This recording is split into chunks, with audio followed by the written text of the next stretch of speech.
আমি কাঁদো কাঁদো ভাবে সবার দিকে একবার করে তাকালাম, যদি কারো দয়া হয় আমার উপর। কিন্তু না, কারো দয়া হলো না। ভাইয়া বলল, আমার বন্ধুর একমাত্র ছোট বোন, দেখতেও মাশাল্লাহ, আর বড় কথা হলো মেয়েটা পরহেজগারী, তোর সাথে খুব মানাবে। আমার কথা বিশ্বাস না হলে মা আব্বাকে জিজ্ঞেস করে দেখ। আমি তখন তাদের দিকে তাকালাম। মা বলল, অয়ন যা বলছে একদম ঠিক বলেছে, মেয়েটাকে আমাদের সবার ভালো লেগেছে, অনেক ভালো একটা মেয়ে। আব্বা বলল, আর হাতের সব কাজ জানে, বাংলা জানে এবং আরবিও জানে, 5 ওয়াক্ত নামাজ পড়ে, আর বেশি বেশি নফল রোজাও করে।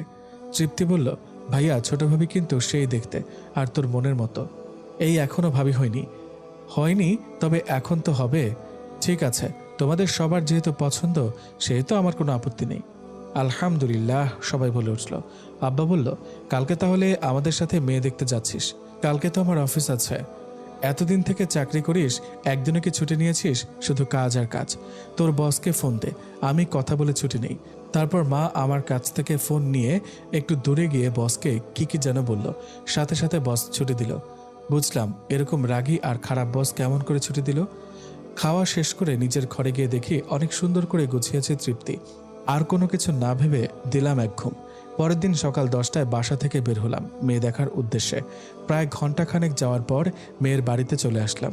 এসে দেখি সব কিছু রেডি করে রেখেছে, তার মানে এরা জানে আমি আসব। হায় রে কপাল আমার।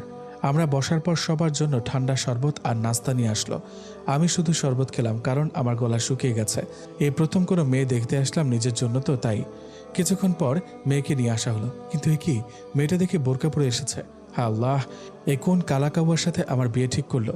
মেয়েটা এসে সবাইকে উদ্দেশ্য করে সালাম দিল, আর সবাই সালামের জবাব দিল। মেয়েটার কণ্ঠ হেব্বি সুন্দর। তারপর মেয়েকে আমার মায়ের কাছে এনে বসালো ভাবি। কিছুক্ষণ পর তৃপ্তি বলল, আব্বা, আঙ্কেল, আমার মনে হয় কি ভাইয়া আর ভাবিকে আলাদাভাবে কথা বলতে দেওয়া দরকার। মেয়েটার বাপ বলল, ঠিক বলেছ মা। তারপর তাদের দুজনকে জোর করে একটা ঘরে পাঠালো। ঘরে ঢুকে দেখি দেওয়ালে আয়াতুল কুরসি, কোরআনের আরও আয়াত, এক কথা পুরো ঘরে ইসলামিক জিনিস। এক পাশে অনেকগুলো হাদিসের বই, কোরআন শরীফ রেহেলের ওপর, পাশে তসবিহ আর জায়নামাজ। মেয়েটা বলল, এটা আমার ঘর, আপনার কি পছন্দ হয়নি?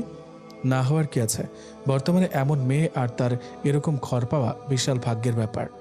আমার নাম তো মনে হয় জানেন। সত্যি বলতে জানি না। আমার নাম সুপ্রিয়া, আর আমি এবার অনার্স শেষ বর্ষের ছাত্রী, বাংলা নিয়ে পড়ছি।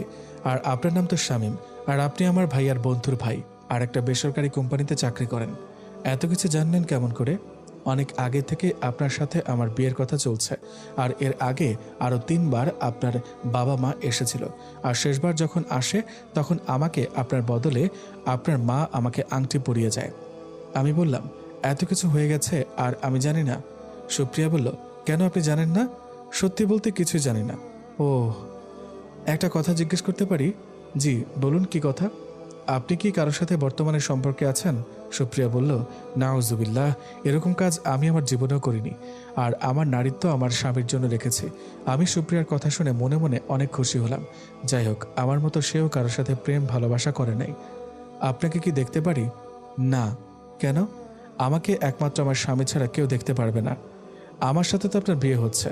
বিয়ে হবে, বিয়ে তো আর হয়নি। এমনও তো হতে পারে কোনো কারণে বিয়ে হলো না, তখন আমার পাপের ভাগ কে নিবে? সুপ্রিয়ার কথায় যুক্তি আছে, তাই আর তাকে দেখার জন্য জোর করলাম না। আমি বললাম, আমাকে কি আপনার পছন্দ হয়েছে? সুপ্রিয়া বলল, মানুষ হয়ে মানুষকে কেন পছন্দ হবে না? আর যেখানে আমার পরিবার আমার ভালোর জন্য ভালো কাউকে পছন্দ করছে, সেখানে আমি অপছন্দ করার কে? আমি এ মেয়ের সাথে এখন কোনো কথা দিয়ে পারবো না। যা বলার বা করার বিয়ের পর করব। কি বলেন আপনারা? সেখান থেকে দুজন নিচে চলে আসলাম। এসে শুনি আর 3 দিন পর আমার বিয়ে সুপ্রিয়ার সাথে। তাই ভাবি জোর করে আমার মুখে মিষ্টি ঢুকিয়ে দিয়ে কংগ্রাচুলেশনস জানালো। 3 দিন পর সব নিয়ম রীতি অনুযায়ী আমার বিয়ে হয়ে গেল। বউকে শ্বশুর বাড়ি থেকে আনার সময় সে কি কান্না! তার ভাই ভাবি, মা বাবা, চাচাতো মামাতো ফুপাতো ভাই বোনকে নিয়ে সে কি কান্না! বউ আমার সেদিনও তার মুখ ঢেকে রেখেছে, কেউ দেখতে পারে নাই। আমার বউয়ের কথা, আমার রূপ আমার স্বামী দেখবে, অন্য কেউ কেন দেখবে? তাই তো তেমন বিয়ের শপিংও করে নাই। আমার বাসাতে নিয়ে আসার পর ভাবি আর তৃপ্তি আমার বউকে আমার রুমে নিয়ে গেল। আমি আমার অফিস কলিগ আর আমার বন্ধুদের সাথে বাসার ছাদে গেলাম। ওরা তো এক একজন কত কি বলছে। বিড়াল কিন্তু সেইভাবে মারতে হবে, 1 বছরের মধ্যে যেন চাচা ডাক শুনতে পাই। আজ সারা রাত ঘুমাবি না, শুধু বউকে আদর করবি, সে তোকে আদর করবে। ওদের থেকে বিদায় নিয়ে আমি বাসার ঘরে ঢুকলাম। সুপ্রিয়া বলল, আসসালামু আলাইকুম। ওয়ালাইকুম আসসালাম। এই যে দুধের গ্লাসটা ধরুন, আর আপনি অর্ধেক খেয়ে বাকি অর্ধেকটুকু আমাকে দিন। বউয়ের কথা মতো তাই করলাম। আমি অর্ধেক খাওয়ার পর সে খেলো। যান, অজু করে আসুন, আল্লাহর কাছে শুকরিয়া আদায়ের জন্য 2 রাকাত নফল নামাজ পড়ি। আমি বাথরুমে গিয়ে অজু করে এসে দেখি বউ 2টা জায়নামাজ বিছিয়েছে, কিন্তু আমার ঘরে তো কোনো জায়নামাজ নেই। তার মানে সে তার বাবার বাড়ি থেকে নিয়ে এসেছে। আমি নামাজ পড়ি, তবে আমার জায়নামাজ নেই। আসলে সব সময় মসজিদে নামাজ পড়ি আমি। তারপর দুজন আল্লাহর কাছে শুকরিয়া আদায়ের জন্য 2 রাকাত নফল নামাজ আদায় করলাম। তারপর বউ বিছানায় গিয়ে তার নিকাব খুলে ফেলল। আমি কাকে দেখছি? এদিকে আসমানের হুরপড়ি। আল্লাহ এত সুন্দর করে কাউকে সৃষ্টি করে যার মাঝে কোনো খুঁত রাখেনি। মাশাআল্লাহ। সুপ্রিয়া বলল, একটা কথা বলবো, রাখবেন? যাই বলবে তাই রাখবো, খুশির ঠেলায় বলে ফেললাম আর কি। আমাকে আজকে রাতটা সময় দিবেন, যা করার কালকে করবেন। শুনে মনটা খারাপ হলেও তাকে আর আমি জোর করলাম না। হতে পারে আমাকে চিনতে চায়, যেহেতু দুজন দুই প্রান্তের মানুষ। আবার এমনও হতে পারে সে আজ খুব ক্লান্ত। আপনার যদি ইচ্ছা জাগে তাহলে আপনি করতে পারেন, কোনো বাধা দিব না। কারণ ইসলামে বলা আছে, স্বামী যদি তার স্ত্রীকে কাছে পেতে চায়, স্ত্রী যদি রান্নার কাজেও ব্যস্ত থাকে, তাহলে সে কাজ ফেলে স্বামীকে খুশি করতে হবে। সত্যি বলতে ইচ্ছা জাগলেও আপনার এমন মধুর কথা শুনে আমার আর ইচ্ছা করছে না। আর আমি আপনার ব্যাপারটা বুঝতে পেরেছি। শুক্রিয়া। তাহলে শুয়ে পড়ুন। আমি আর সুপ্রিয়া শুয়ে পড়লাম।